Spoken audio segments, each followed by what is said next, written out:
In today's video, I am going to teach you how to delete a worksheet in Excel. Deleting a worksheet in Excel is a simple task, but it is important to do it carefully because removing a sheet can permanently delete the data inside it. If the worksheet contains information you still need, make sure you save a copy of the workbook first or double-check that the sheet is no longer necessary before you continue. To begin, open your Excel workbook and look toward the bottom left area of the screen. This is where you will see the tab bar. The tab bar displays the names of the worksheets in your file. Each tab represents a different worksheet, so this is the area you will use to manage them. Find the name tab for the worksheet you want to remove. Take a moment to confirm that you have selected the correct one, especially if your workbook contains several sheets with similar names.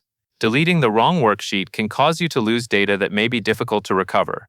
Once you have identified the correct worksheet tab, right-click directly on that tab. A pop-up menu will appear with several options related to managing the worksheet. In that menu, click Delete.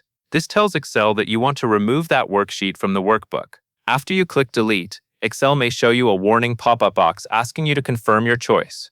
This message appears because deleting a worksheet can remove all of the data stored on that sheet.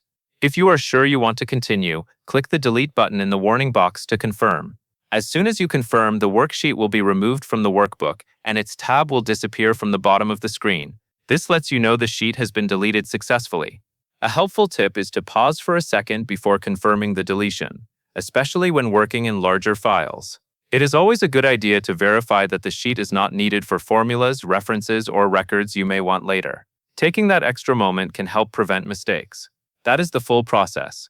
Look at the tab bar, right-click the worksheet tab you want to remove, choose Delete from the menu, and then confirm by clicking Delete in the warning pop-up box. And that is all there is to it.